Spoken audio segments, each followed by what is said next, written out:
Bueno, buenas tardes. En primer lugar, muchas gracias a todas y a todos por acompañarnos hoy. Gracias a los abaraneros y abaraneras que hay aquí, pero gracias también a las personas de Cieza, compañeros y compañeras de Cieza que nos acompañan.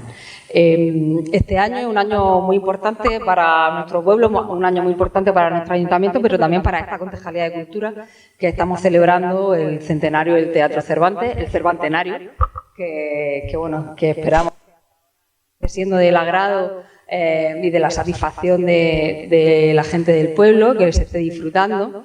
Nos queda mucho por delante, pero esta tarde es una tarde bastante importante porque un año más este ciclo de conferencias, en colaboración con el Centro de Estudios Fray Pascual Salmerón, y este año con la novedad que se ha incluido al municipio vecino de Blanca, pues nos trae una charla bastante interesante, bastante importante de nuestro compañero y amigo y gran colaborador, al que siempre hay que agradecerle su disposición para colaborar con esta concejalía, Alfredo Jiménez. Y nada, pues la suerte también de que está su hermano Paco y que será quien introduzca esta charla. Reitero el agradecimiento a la Fundación, al Centro de Estudios, y a Alfredo por esta gran aportación a este año centenario que quedará para la historia y el recuerdo de todos los baraneros. Muchísimas gracias a todas y a todos por acompañarnos hoy.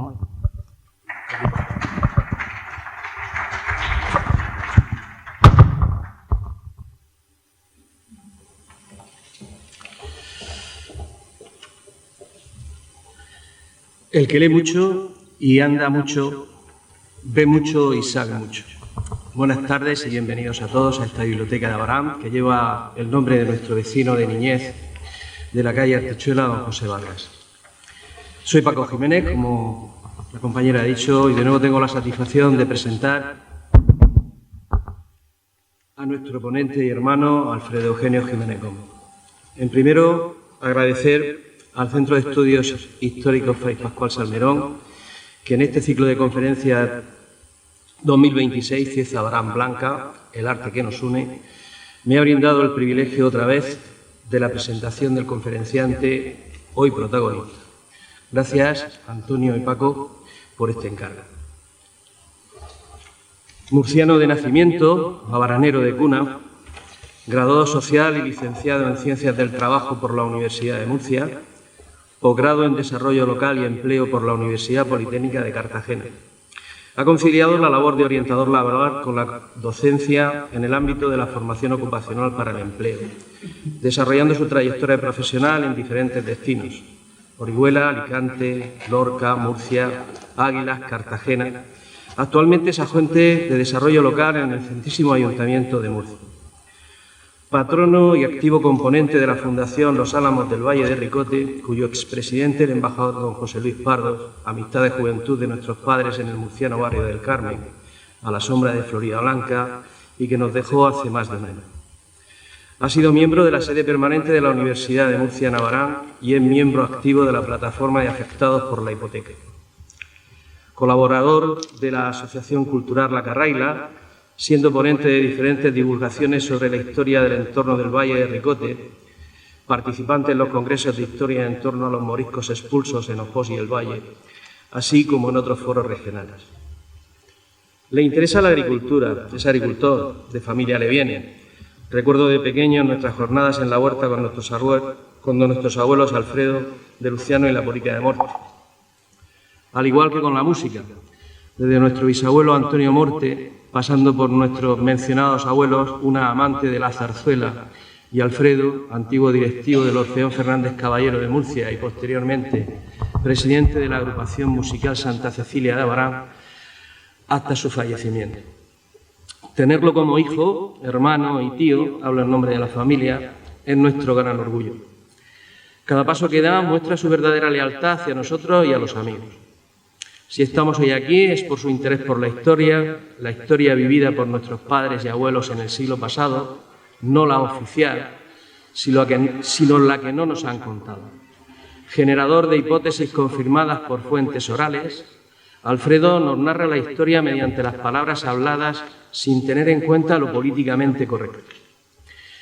Dedica mucho tiempo buceando entre periódicos, libros, documentos y personas con grandes vivencias que dan justificación a todos esos testimonios. En ocasiones, nadando entre esas páginas de historia sin contar información que no busca, lo han encontrado a él. Gracias a esa mente inquieta e insaciable, hoy podemos conocer y disfrutar la historia de nuestro valle, de los pueblos de su entorno y de la memoria de nuestros antepasados, víctimas algunos de ellos de esa misma historia. Su trayectoria profesional y personal denotan una clara actitud ante la vida, la de aprender haciéndolo y atreverse ante lo desconocido. No deja dudas de su esfuerzo, de su vocación por ayudar a los demás, de su incansable lucha por la justicia social, de esa nobleza que lo caracteriza para con sus amigos y familia y de su inagotable trabajo para que la historia de nuestro pueblo y con ello la del Valle no se pierda en el olvido, porque hay que pensar globalmente, pero actuar de manera local. No me extiendo más, doy paso a Alfredo, que nos hablará dentro del ciclo de conferencias Cieza Barán Blanca, el arte que nos une, sobre Teatro Cervantes 1926-2026, Belle Époque y obra civil en el primer tercio del siglo XX en Navarra. Nos explicará los acontecimientos capaces de convertir a este pueblo aislado en una potencia no solo exportadora, que dio lugar a la acuñación de la conocida frase Abraham París-Londres, sino en un emisor de cultura y tradiciones. Sé breve en tus razonamientos, como dijo Miguel de Cervantes, que ninguno hay gustoso si es largo. Disfrutemos de su enriquecedor conocimiento.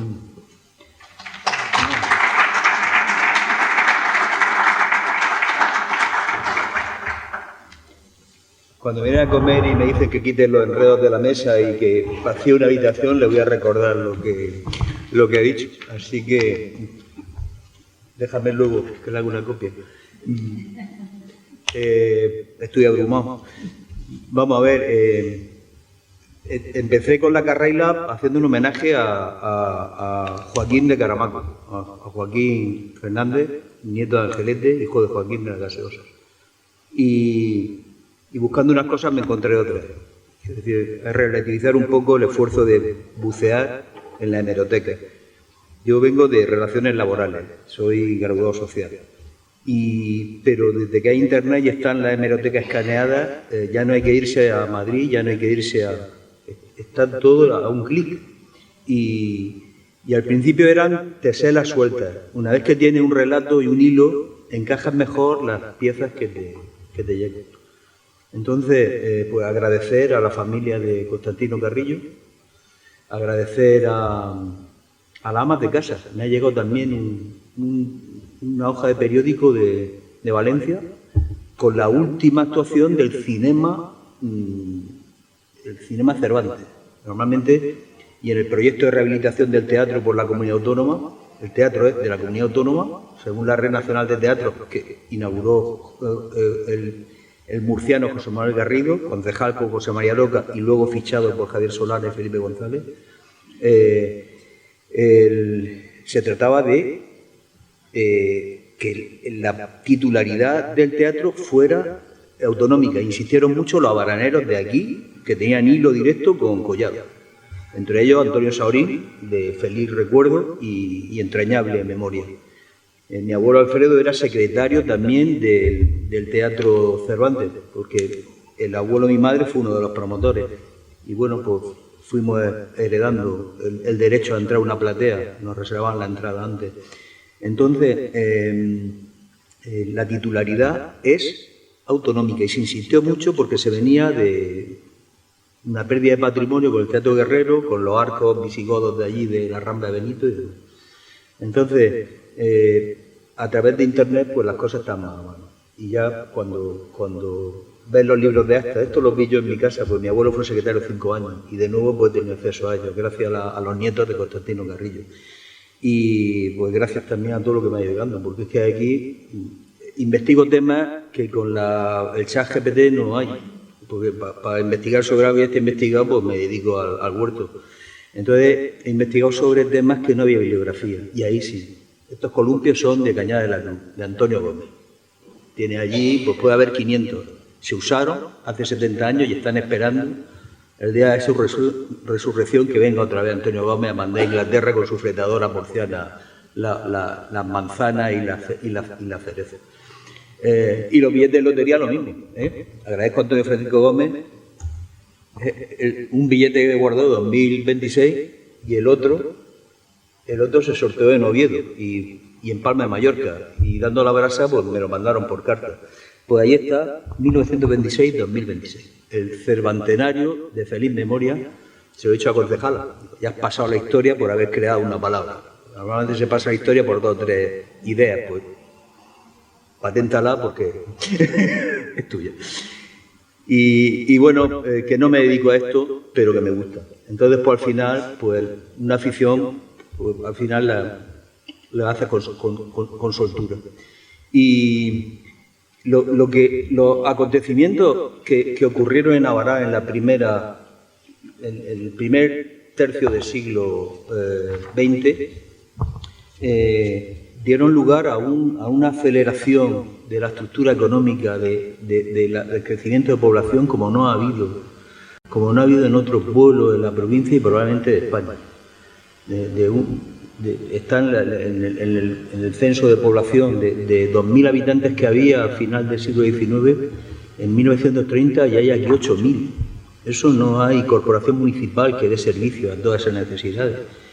Y no eran aumento de la población abaranera, eran de poblaciones vecinas que venían en busca del empleo que aquí sobraba. Había pleno empleo para todos los habitantes de Abarán y absorbía empleo de las poblaciones hasta de Molina de Segura. En mi calle Artichuela hay una ciacera, hay una bullera, hay una fortunera. Entonces, y estoy hablando de la calle Artichuela. El aluvión de personas de fuera que luego se han hecho abarraneras fue en estos años crucial. Pero ¿de dónde veníamos? El abuelo de Pepe Brunto, don José Lucas, el médico, que viene de Cieza, aquí agradezco a la Fundación Fray Pascual Salmerón que me vuelva a invitar. Soy agente de desarrollo local, ahora en el Ayuntamiento de Murcia, y todas estas ponencias al final puntúan en los baremos de los procesos de selección. Entonces, como estamos todos con los méritos parejos, la diferencia final son 3 ponencias, 2 conferencias, una publicación, y aquí estamos. Entonces, pues agradezco que cuente conmigo, no soy un profesional de la historia, pero me gusta. Entonces, ¿de dónde venimos? Pues don José Lucas, cuando llega el médico aquí, lo explica. El periódico El Liberal de Murcia, de la cadena de periódicos de Bilbao, pues como hoy puede ser la editorial El Correo Español del Pueblo Vasco. Estaba en Valencia, en Sevilla, en Bilbao y en Murcia. Lo explica. ¿De dónde venimos? Y explica el pueblo que se encontró aquí, un pueblo sin asfaltar, un pueblo con pocos servicios, sin agua corriente, sin alcantarillado y un poco la desazón, el buen trato de la gente, pero la desazón que se encontró. Entonces, don José Lucas, médico, explica: desde tiempos lejanos las fiestas de Cieza y las de Abarán estuvieron unidas por vínculos recíprocos de afecto. Los ciezanos vienen a las fiestas de Abarán a expansionar sus almas y a pasar unos ratos divertidos. Y por los días de San Bartolomé son los abaraneros los que van a Cieza a disfrutar de los festejos que allí se celebran. Como digo, esta reciprocidad viene como tradición no interrumpida a estrechar los vínculos que existen entre ciezanos y abaraneros. Yo recuerdo con satisfacción cuando, siendo todavía joven por los años 1880 y tantos, formaba parte de esa muchedumbre de ciezanos que a Abarán viene todos los años a divertirse con tanta más libertad que en su mismo pueblo. A pesar de no haber transcurrido muchos años, ¿qué era entonces Abarán? Y describe: presentaba un conjunto feo y mísero, sus calles sin nivelación, en cuesta casi todas tenían formado el piso por montones de tierra y piedra, residuos de todas clases. Completaba el antiestético cuadro el aspecto de que las casas deslustradas donde predominaba el barro sobre el yeso, cosa que aumentaba su fealdad y pobreza. La construcción interna de los edificios también era pobre, pero allí se ofrecía generosa hospitalidad y se veía la mano hacendosa y hábil de la mujer abaranera envolviéndolo todo en un ambiente gratísimo de limpieza y cuidado. En cuanto a las vías de comunicación, se limitaban a caminos irregulares, infirmes, tortuosos y falta de capacidad. Todo esto hacía que, en cuanto caían 4 gotas, quedase el pueblo aislado como en medio del desierto, a veces tan crítica situación que se prolongaba 2, 3 y más días. Las fiestas entonces eran casi las mismas que ahora se celebran. La diferencia existe solo en los locales y sitios donde se realizan. Las vacas y el teatro siempre han sido los números más importantes. Se celebraban 3 o 4 corridas de una plaza que provisionalmente se construía y que resultaba relativamente cómoda y en la que veían la corrida más de 3.000 personas. El teatro, si bien representó un progreso cuando se hizo, pronto manifestó sus grandes y numerosas deficiencias. Desde 1890 empieza de una manera ostensible la transformación de este pueblo. Pues esta es la visión que hay y durante el primer tercio del siglo XX la afluencia de capital exterior por la exportación de fruta en fresco, de conserva, de esparto, es lo que hace que haya el ahorro suficiente en las familias propietarias para iniciar obra pública. Cuando la economía va bien, ya hay excedente,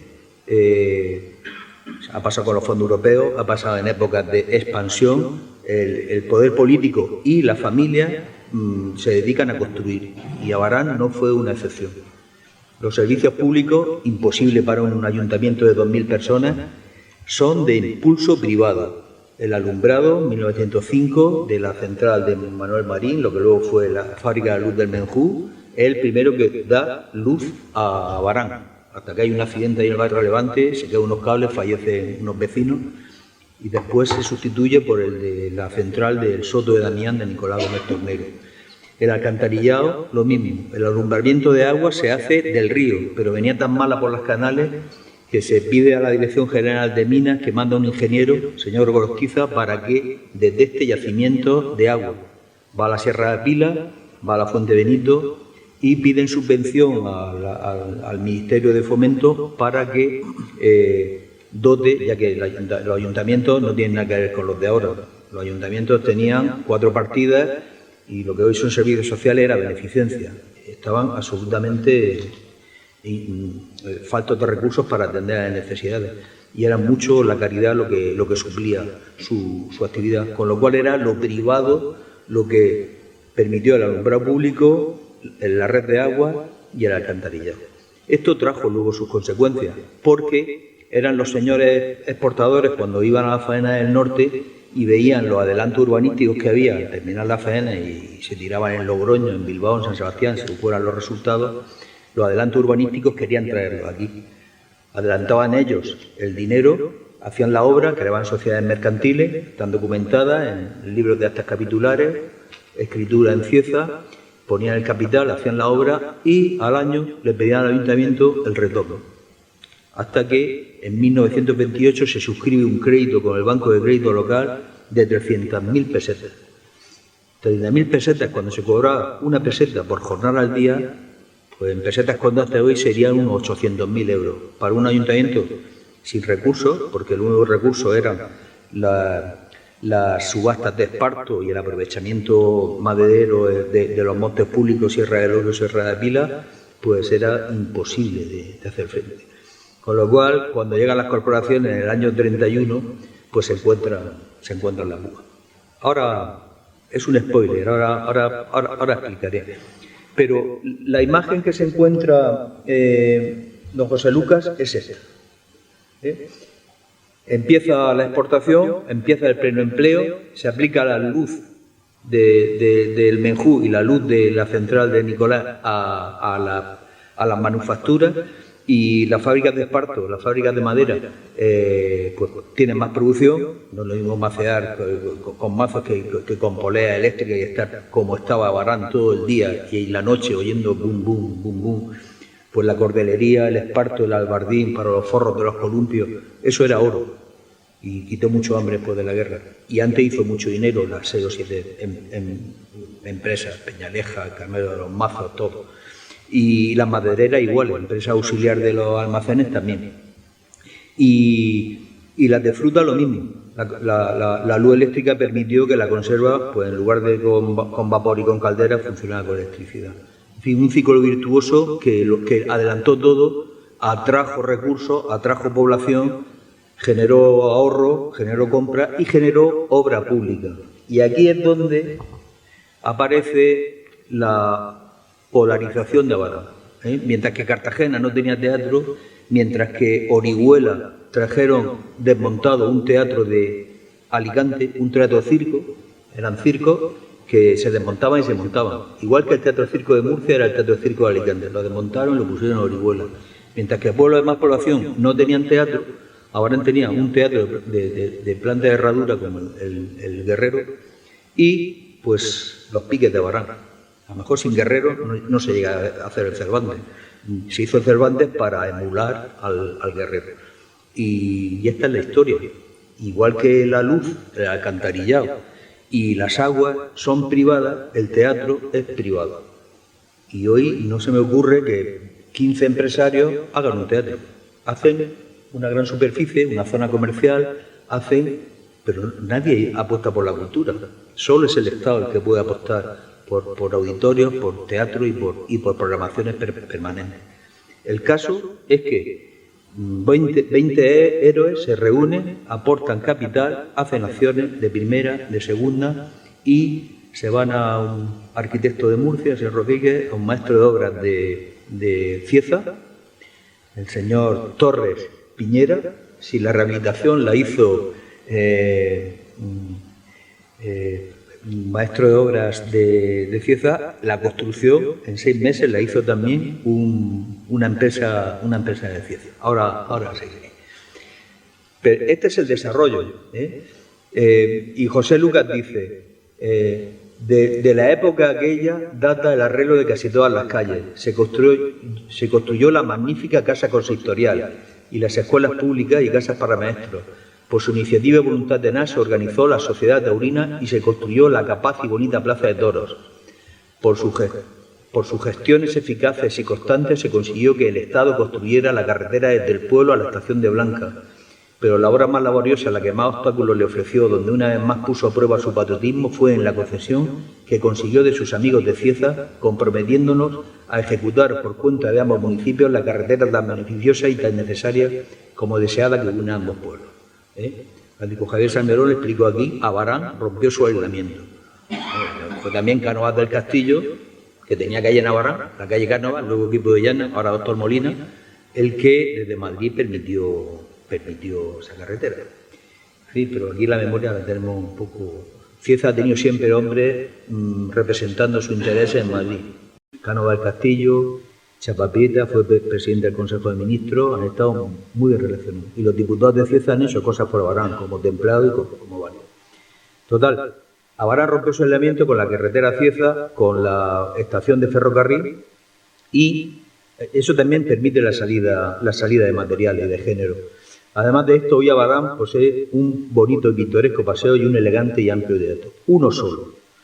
Se han creado varios centros de recreo y otros de utilidad como el Centro de Instrucción Obrera, la Sociedad Cooperativa y la Cámara Oficial Agrícola, la que hace 6 años creó una caja de ahorros por iniciativa de don Isidoro Gómez, hoy presidente de dicha caja, y como institución provechosa es innecesario encomiar los beneficios que este beneficiario reporta. Bueno, describe lo que se encontró cuando llegó en 1898 y lo que en 10-15 años empezó. No termina esto aquí. Los abaraneros, con su movilidad geográfica, cuando había 1.500, 2.000 personas, vaciaban el pueblo cuando pasaba Semana Santa. Y en un periódico de Logroño, La Rioja, en 1908, describe los cirueleros. Los empresarios bananeros, realmente Abarán no tiene muchos recursos. Tenía la Vega, y la Vega de Abarán puede ser similar a la de Blanca. Del cruce para arriba era secano. Cuando ya vienen los motores de elevación es cuando se transforma en regadío.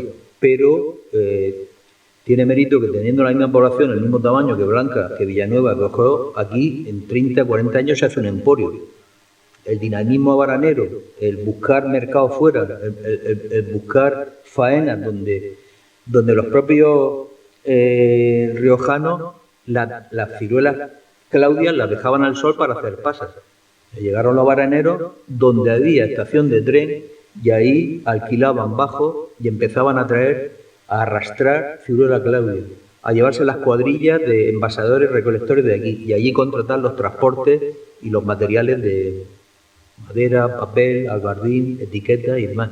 Y por la noche llenar los vagones para mandarlos a Inglaterra. Entonces, ese círculo virtuoso de no parar, porque aquí estaba el mes de trabajo de la fruta de hueso y los ácidos, la naranja sanguínea. El resto del año sí, había menos empleo, pero cuando había empleo. Y la faena de conserva no eran tantos meses. Entonces, en el periódico La Rioja, los cirueleros, se puede describir la actividad que hacen los sabaraneros allí. Y la describen. Logroño, 28 de agosto de 1909. Es al poco de este hombre. Ya se van, después de haber permanecido entre nosotros un mes, abandonan nuestra provincia y a la verdad no lo hacen descontentos de la campaña que han desarrollado, principalmente en todos los pueblos que se asientan a uno y otro lado del fertilizante Iregua, desde Logroño a Torrecilla. Animados grupos de ellos y ellas, compuestos casi todos por personas jóvenes en su mayoría, recorrieron ayer nuestra población, haciendo compras en distintos comercios y despidiéndose de aquellos que durante su breve estancia en esta han tratado y conocido. Corta ha sido la ausencia del pueblo donde residen, pero una vez cumplida la misión que aquí les trajo, con alegría regresan a sus hogares ansiosos de encontrarse entre los suyos y en busca de descanso que el trabajo activo y el continuo bajar llevan como una secuela necesaria. Los que entre nosotros han estado son naturales y vecinos de Abarán, villa comprendida en el ameno Valle de Ricote, perteneciente a la provincia de Murcia y al partido judicial de Cieza. Está situada dicha villa a la falda de un monte que la domina bien, ventilada dando vista a la considerable Sierra del Lloro. El clima sano que disfrutan sus habitantes es causa de la robustez de los mismos. A una distancia corta de la villa, a unos 80 metros, corren las límpidas aguas del Segura, como espejo puesto allí por la naturaleza, para que las mujeres sabaraneras se miren sus bellos rostros y sin detalles, llevando además en sus serenas ondas la inmensa riqueza que pródigamente reparte por la feraz campiña murciana. Pueblo industrial y comerciante en grado sumo, de ello vive ayudado por su rica huerta, en la que se dan todas las sabrosas frutas de los países levantinos. Hoy se calcula su vecindario en 4.000 habitantes y la mayoría viven del comercio de frutas en nombre propio, en comisión y de la industria de ácidos que se fabrica en grandes producciones. Villa Culta lo demuestra la existencia de un bonito teatro y la prolongada vida de un diario llamado En Marcha, en el que se tratan todas las cuestiones. Hay en Abarán alumbrado eléctrico, plaza de toros y varias sociedades de recreo y lindos paseos.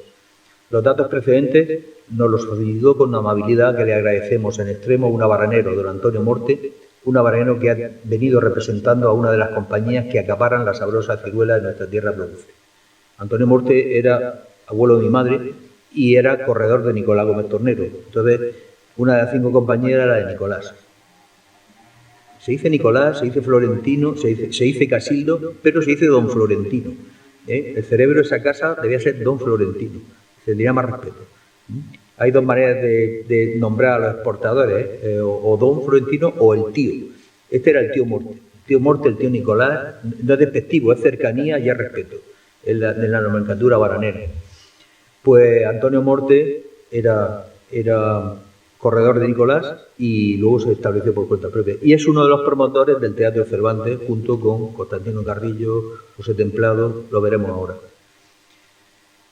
Y aquí describe los pueblos de la Vega del Ebro donde trabajaban. Los pueblos de La Rioja donde más ciruela han comprado han sido Calahorra, Cuel, Audol, Arnedo, Arnedillo y otros de esta parte Masalbelda, Naida y Viguera.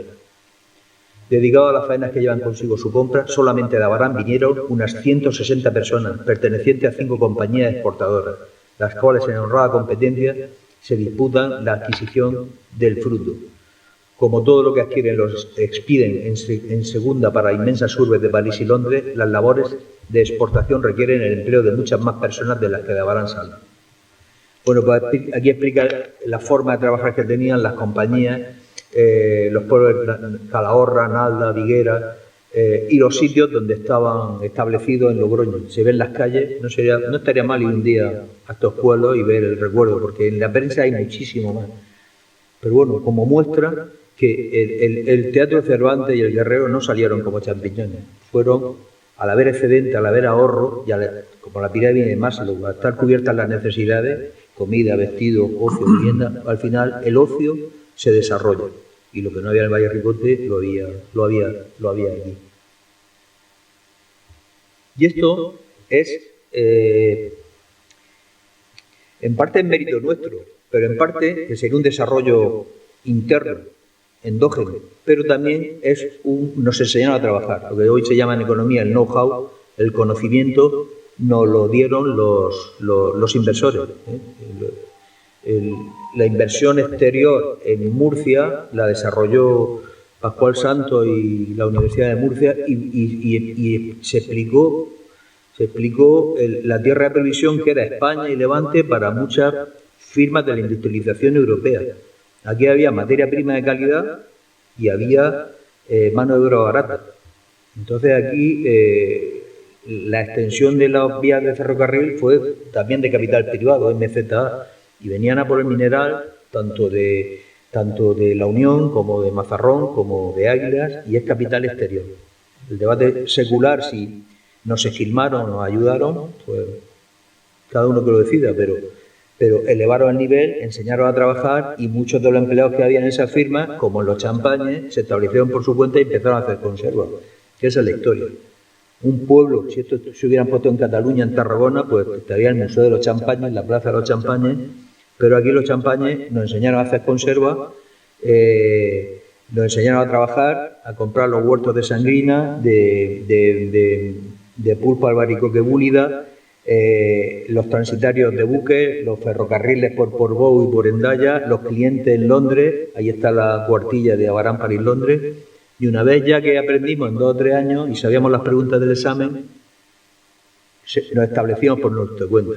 Yo no, pero esto sí. Entonces, pues bueno, qué buenos somos, qué emprendedores, pero le hicieron la paz para los champañas, que lo fastidiaron bien, porque de hecho se fueron más a Alcantarilla, y ahí está la Aero en Alcantarilla, los champañas en la Aero. Pero el caso es que el conocimiento que dieron se empleó aquí, y se empleó por cuenta propia, y se desarrollaron firmas en Abarán y en el resto de Valle Ricote. Antonio Gómez se fue a Villanueva, se fue a Archena, al Almacén de los Gómez, se fue al Paseo de Corbera, se fue a Beniaján, ahí están las etiquetas.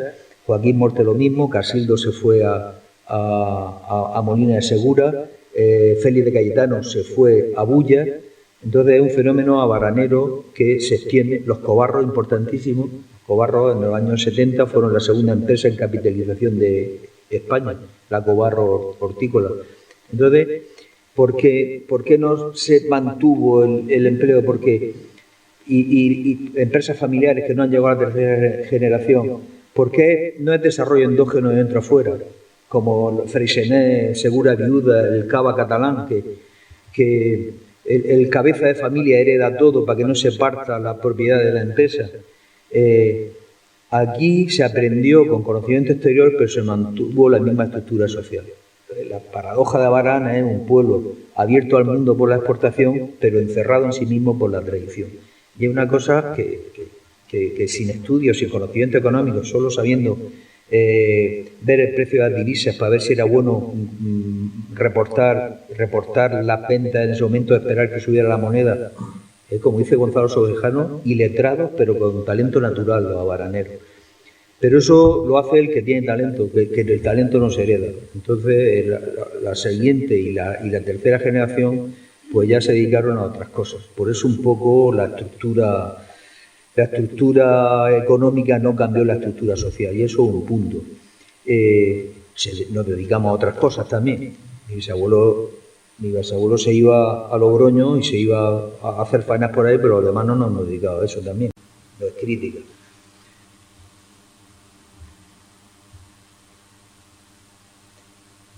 Todo esto permitió, al final, y la verdad está en el número aquí, que desde 1900, con 2.500 habitantes, hasta 1940, nos ponemos en 8.000 habitantes. Esa es. ¿Por qué se hace un teatro? Porque hay masa crítica para llenarlo. Con 3.000 personas, el Guerrero sobraba y bastaba para llenarlo. Con 8.000 ya no es suficiente. Y entonces son empresarios particulares, no son concejalías de cultura, no son diputaciones, son empresarios que ven oportunidad de negocio, porque ven, pues como Guillermo Cabrera Infante, cuando dice cine o sardina, aquí era cine o cena. Pues hay gente que no quería cenar y prefería ir al cine. Y iban con las 4 perras y Constantino Carrillo, pues a veces no le cobraba toda la entrada. Llevamos esto, venga, pasad, dame lo que lleváis.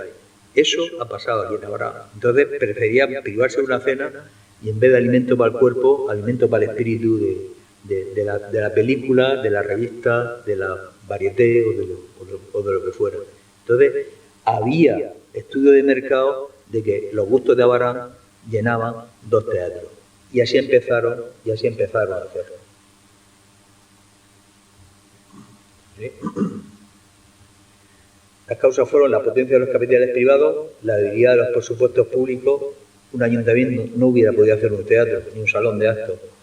La emulación del urbanismo, visto en las compañías del norte, trasladado al entorno de Abarán, y el adelanto de la obra por mercantiles particulares y endoso del precio a la obra municipal. Eso es el modelo yo invito, tú pagas. Los exportadores, después de venir de Bilbao o San Sebastián, si la faena iba bien, se iban a San Sebastián. Si iba regular, se iban a Bilbao. Y si iba mal, se iban a los baños de mula.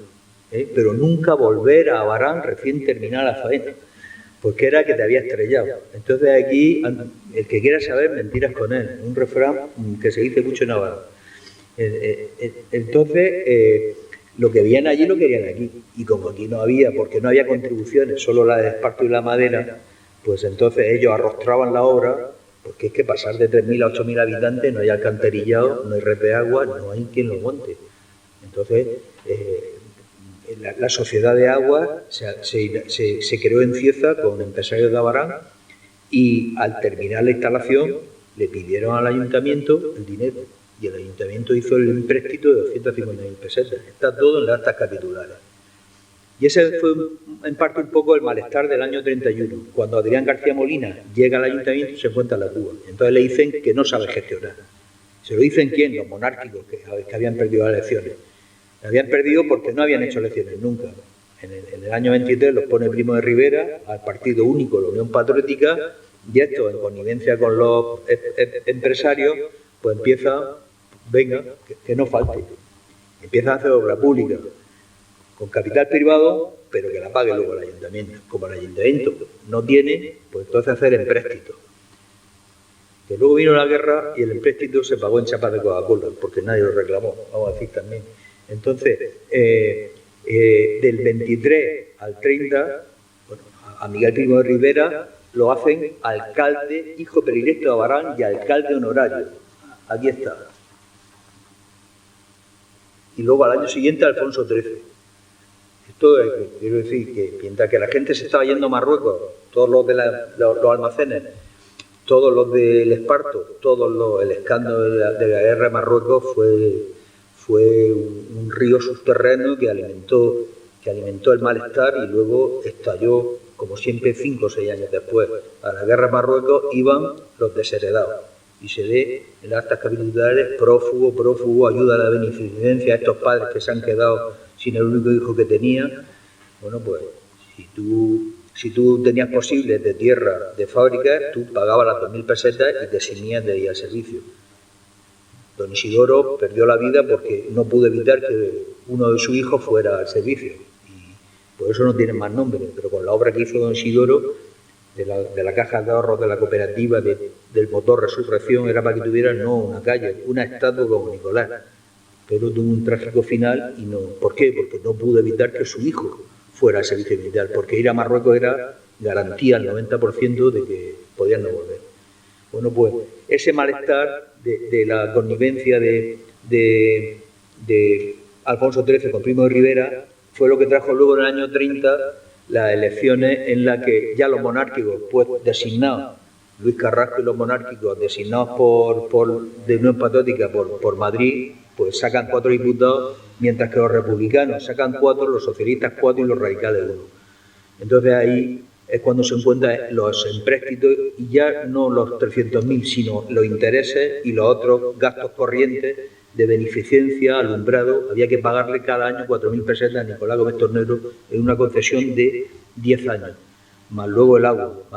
En fin, 500.000 pesetas para un ayuntamiento que no recaudaba, pues era para... Y encima te mandan anónimo al Levante Agrario, a La Verdad y a los periódicos como El Liberal, pues Adrián García Molina protesta. Y dice, pues yo me he encontrado esto. Entonces, lo que vamos a hacer es llamar a todos los impositores que no pagaban, los grandes terratenientes de Abarán, Basilio Gómez a la cabeza, Nicolás, Agapito, Eloy Templado, y acuerda con ellos el ayuntamiento exacciones fiscales, que pagan, porque es que aquí los que tenían no pagaban. Y estos se comprometen a pagar y al mes deciden no pagar. Y además, Adrián García Molina pone impuestos al consumo para todo el mundo y estos terratenientes, además de no pagar, animan al pueblo a no pagar sus tributos. Con lo cual, el círculo perfecto, más la púa de 500.000 pesetas, que hoy, al precio de hoy actualizado con el IPC, pues sería por casi 1 millón de euros, para un ayuntamiento que un recaudo. Quiero decir que las cosas pasan no por generación espontánea, sino por un sedimento de malestar desde el año 23 hasta el año 31. Y mientras tanto, ¿qué? Mientras tanto, tenemos dos teatros en plena programación. Antonio Carlos Moreno me lo ha dicho. Cuando actúa Miguel Fleta en el Guerrero, esa misma noche actúa Marcos Redondo en el Cervantes. Canta la parranda en Murcia, al día siguiente viene a Barán, al día siguiente a Cieza y al día siguiente a Cartagena. O sea que esta plaza era más importante que Cartagena para los tenores de ópera. Y claro, vamos a ver, para ocio no faltaba, para obra pública no faltaba, pero había pleno empleo, pero los meses que lo había. Entonces, en este contexto es en el que nace el teatro Cervantes. Tras el urbanismo, los dos teatros competían por las programaciones. Este es el retrato que hay a la entrada del Cervantes. Por más que me he acercado a leer, he buscado en toda colección, he buscado en el blanco y negro, he buscado... Al final he llamado a Carlos Moreno, que está en Alemania, me ha explicado que era Consuelo Suárez. Era la musa del maestro Pablo Luna. Y era la que inauguró el 26 de, tal día como hoy, de septiembre de 1926, Capicúa, lo hicieron para eso, día Capicúa, 26 del 9 del 26, la Calesera, Consuelo Suárez. Y hoy también es Capicúa, 26 del 3 del 26. Pues este es el dato. Bueno, esta fue la primera obra del nuevo Teatro Cervantes. ¿Cuál fue la última? Esta. Los empresarios, Constantino Carrillo, José Templado.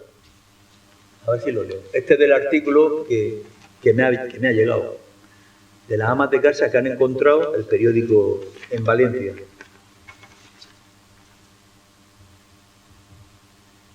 Bueno, mejor que verlo, vamos a oírlo.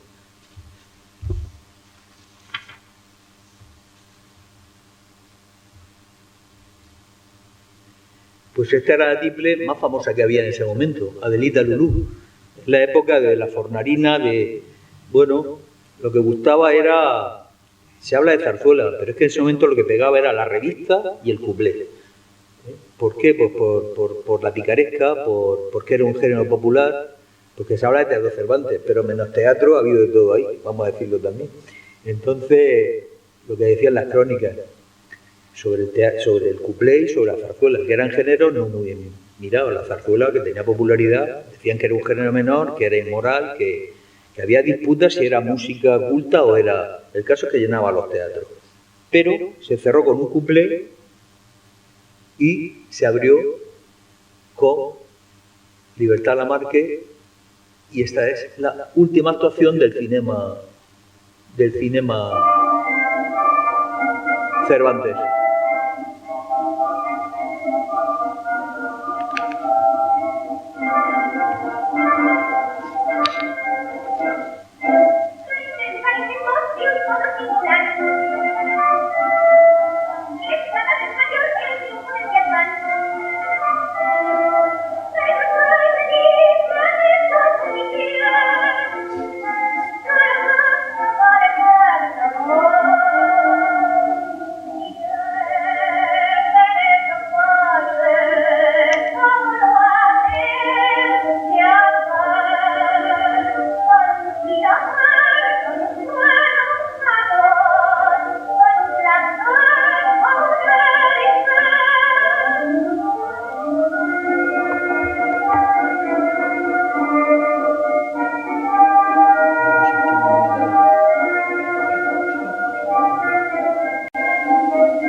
Pues esto dice la crónica, el 8 de marzo de 1926, 6 meses antes de inaugurarse el teatro, porque se hizo en tiempo récord.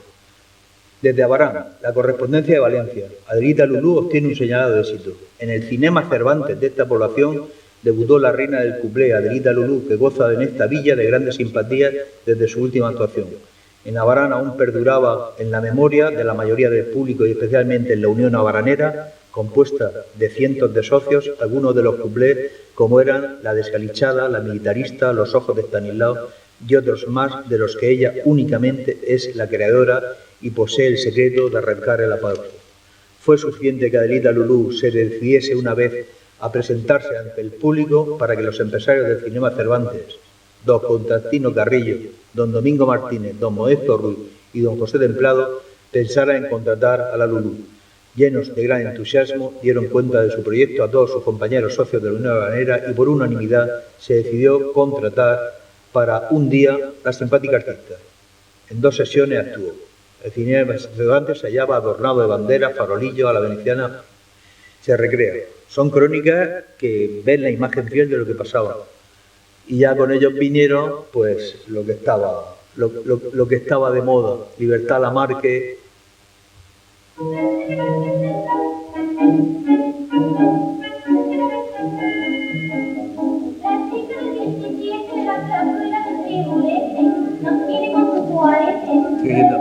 Estoy viendo a mi abuela pura ahora mismo, total.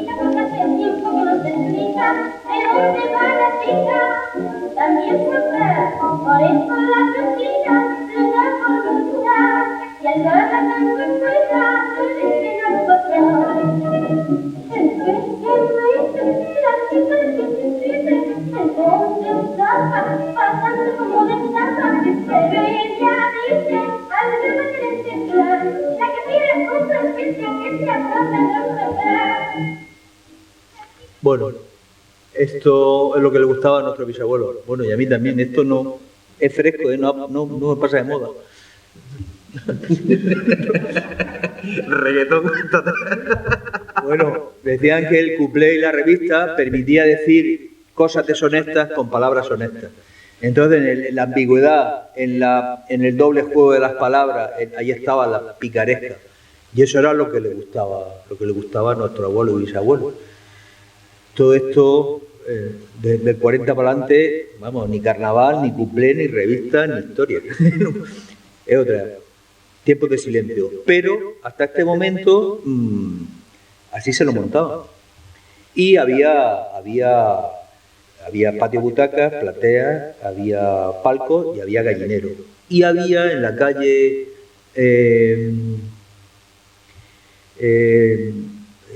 Servet, no, David Templado, como la caja escénica reverberaba, todo el sonido iba a la calle. Entonces un gentío se acumulaba en la calle para oír por la parte de atrás del escenario la música. ¿Y qué se llevaba? Unas latas de atún vacías con brasas para amortiguar el frío. Entonces, si eso no es afición, que venga Dios y lo vea. Y en el Guerrero, lo mismo. Y el Guerrero tenía mejor acústica que el Cervantes, dicho por cantantes que ha dado buenos cantantes ahora, Luis Fruto, Antonio Carlos, Gallego, todos los aficionados de los amigos del arte, de los dos grupos que me han dicho que era más decalichado el Guerrero, era menos lujoso, era más austero, pero que la acústica era muy buena. Y el Cervantes tiene forma rectangular, pero tenía forma de herradura también. Mi abuela todavía lo ha dicho, que quisieron comprar lo que hay en la farmacia antes del Bar del Jaque, y como eran del grupo de Fidelio, no vendieron, porque temían que con un teatro como el Guerrero, pero situado con salida a la era, al Guerrero ya no iba a ir nadie, y no vendieron. Por eso se hizo en forma rectangular, que tiene su gracia también. Los que han estado en otros teatros dicen que es una bombonera. Así que la Orquesta Primitiva de Lleida lo dijo. Dice, es un teatro especial. Y ahora suena muy bien. Pues esta fue la última actuación y la primera fue la primera del Cervantes, el 26 del 6 del 9 del 26, fue La Calesera.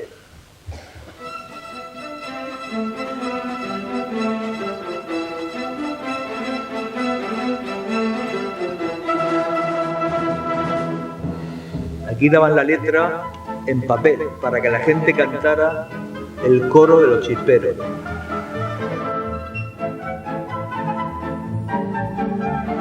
Aquí tenemos a Amparo y al maestro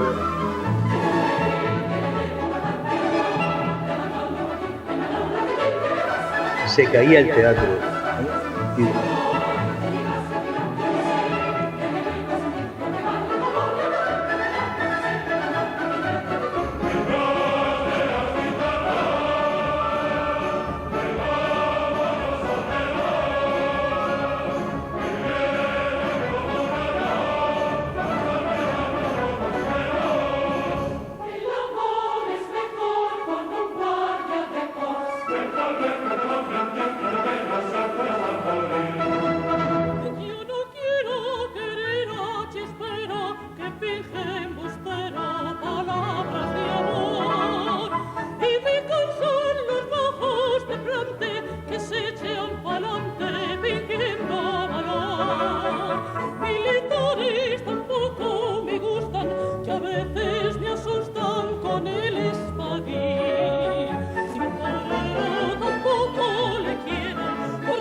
Bueno, pues esperemos en septiembre volver a ver la Calesera en memoria de aquellos emprendedores que además de negocios amaban a su pueblo.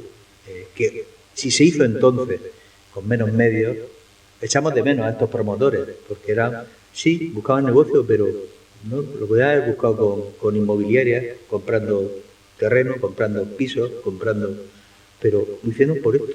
Entonces se le echa un poco de menos. Pero esto, ¿cuánto tiempo duró desde el cinema Cervantes al teatro Cervantes? Pues según la crónica del Levante Agrario y de La Verdad, en 6 meses, tiempo récord, engaña, porque ves el perfil, planta y alzado, y realmente el edificio es el de la entrada y el otro edificio es el de la calle David Templado. El patio butacas, esos fueron vigas de hierro, columnas, fueron a Bilbao a Altos Hornos y encargaron la estructura metálica. Fue el segundo edificio en hierro forjado de la provincia. El primero fue el edificio de los 9 pisos. Donde estaba el piso de Amorós, donde tanto hemos ido nosotros, al lado del Corte Inglés, era la embajada de Barana allí los jueves por la noche. Pues ahí estaba el primer Instituto Nacional de Previsión. La caja social estaba allí. Luego se fue a la calle Pinares.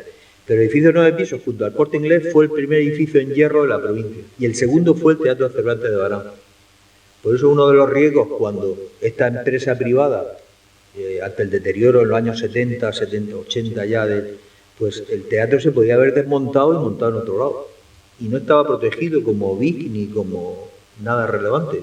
Podían haber desmontado, metido en un almacén y el terreno vendido. Y nadie hubiera dicho ni pío. Igual que nadie dijo ni le lloró al Teatro Guerrero.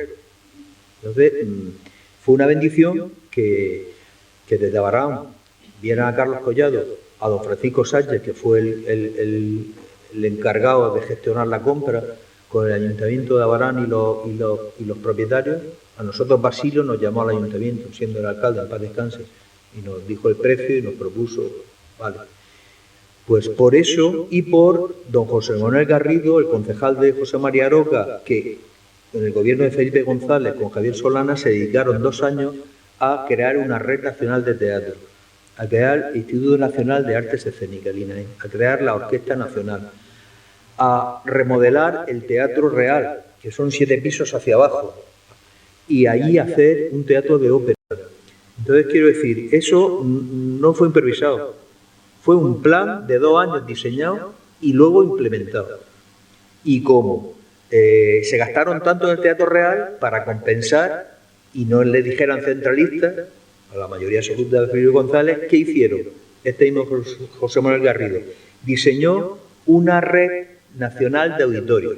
Y entonces hizo el auditorio de la Maestranza de Sevilla, el auditorio de Valencia, el auditorio de Murcia. Y bueno, esto fue una gestión impecable, hoy reconocida aún. Y a la vez reformar los teatros antiguos que tenían valor histórico, como el Concha Segura, el Vico, y muchos que vieron que tardaba tiempo en aprobarse el expediente, con su comunidad autónoma gestionaron la rehabilitación de sus teatros, entre ellos este. Esa fue la historia. Pero fue de Abraham que dijeron, no lo ceda al ayuntamiento, quédatelo como comunidad autónoma y luego cede el uso. Por eso cuando empiezan las obras, a los arquitectos les llega una inspección de la comunidad autónoma y les para la obra y se quedan sorprendidos. Pues que no es tuyo el teatro es autonómico y él es propietario. Se pagaron 15 más 1 millón, 15 millones a la comunidad autónoma y 1 millón por el ayuntamiento. En fin, eso es hoy irrisorio, lo que valdría el solar bueno, ni me lo planteo. El bien intangible, la cantidad de energías musicales, la multitud racional unida en la concorde comunión de las cosas que aman, que se han visto ahí, es inigualable. El Cervantes ha sido protagonista y testigo a la vez del siglo. En sus programaciones ha habido alegría y luego ha habido disciplina, tristeza, ha habido... No quiero entrar en los tiempos malos, pero bien, si suprimieron el carnaval, si suprimieron la picaresca, si suprimieron... No es cosa de decirlo, pero del 40 al 60 hubo tiempo de silencio en Cervantes. Solo a partir del 57, 58, 59, con la industria del cine, con las producciones americanas, pero vamos, no solo 7 novias para 7 hermanos, lo que el viento se llevó, aquí vino Muerte de un viajante, obras buenas, obras antes que en Murcia. No precisamente a partir del 57. Resumo, bueno, es imposible un continuo de 100 años resumirlo en una conferencia. Solo el expediente de compra del teatro, solo desde el 87 hasta ahora, lleva todo esto. El proyecto de rehabilitación de Cervantes lo presenta a la comunidad a los fondos europeos para una rehabilitación. Y compite con 6 proyectos más. Vienen los planos, viene el valor histórico, viene convocatoria de ayudas, conservación del patrimonio arquitectónico europeo, Teatro Cervantes para Ministerio de Cultura. Como vieron muy bien, cuando aquí ni se sabía de los fondos europeos.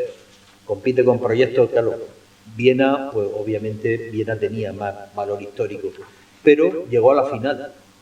Se puede desarrollar más adelante. ¿Cómo se hizo el Teatro Cervantes? Pues si aquí la rehabilitación la hizo la empresa Morote, la construcción la hizo la empresa Torres Piñero de Cieza, los dos de Cieza.